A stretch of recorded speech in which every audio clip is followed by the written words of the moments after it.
Praise the lord. స్నేహితులారా, మీ అందరికీ ఏ పాటి దానినయా నన్నింతగా హెచ్చించుటకు నేనెంతటి దానినయా నాపై కృప చూపుటకు అనే పాట బహుశా అందరికీ ఐడియా ఉన్న పాటనే. పద్దెనిమిదిలారా, ఈ పాటలో నాకు నచ్చిన ఒక చిన్న లైన్ జ్ఞాపకం చేసుకుందామా? ఏ పాటి దాననయా నన్నింతగా హెచ్చించుటకు నేనెంతటి దాననయా నాపై కృప చూపుటకు నా దోషము భరించి నా పాపము క్షమించి నన్ను నీలా మార్చుటకు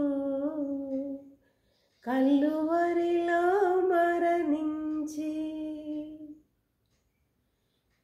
దేవుని బిడ్డలారా, నన్ను నీలా మార్చుటకు కల్లువరిలో మరణించి. ఎంత సత్యం ఉంది కదా దేవుని బిడ్డలారా. మరి ఎన్నోసార్లు నా వ్యక్తిగత జీవితంలో దేవునికి ఆయాసకరమైన మార్గంలో నడిచినప్పుడు ఆయన నన్ను భరించాడు, నన్ను క్షమించాడు, నా కొరకై కలువరిలో మరణించాడు. ఇది సత్యం. విశ్వాసిగా ఉంటూ కూడా ఎన్నోసార్లు ఆయన ఆయాసకరమైన మార్గంలో నడిచిన సందర్భాలు ఉన్నాయి.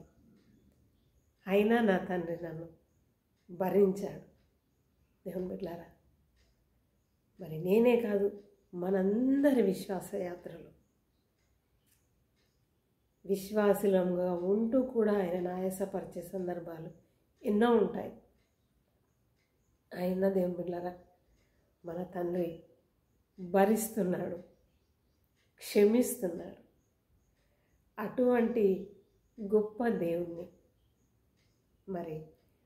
మరి ఒకసారి మనం జ్ఞాపకం చేసుకుంటూ ఆయన సహనాన్ని జ్ఞాపకం చేసుకుంటూ మన బలహీనతల్ని సరి చేసుకుందాం. మరి దేవుని బిడ్డలారా, నా కొరకై మరణించడం ఎందుకు, నన్ను భరించడం ఎందుకు అని ఎన్నోసార్లు నేను అనుకున్న సందర్భం ఉంది. దానికి నా తండ్రి నాకు ఇచ్చిన జవాబు, మరి నాలా నిన్ను మార్చుకోవడానికి అని. కాబట్టి మనం అందరం ఒకసారి తండ్రి ప్రేమను జ్ఞాపకం చేసుకుందాం.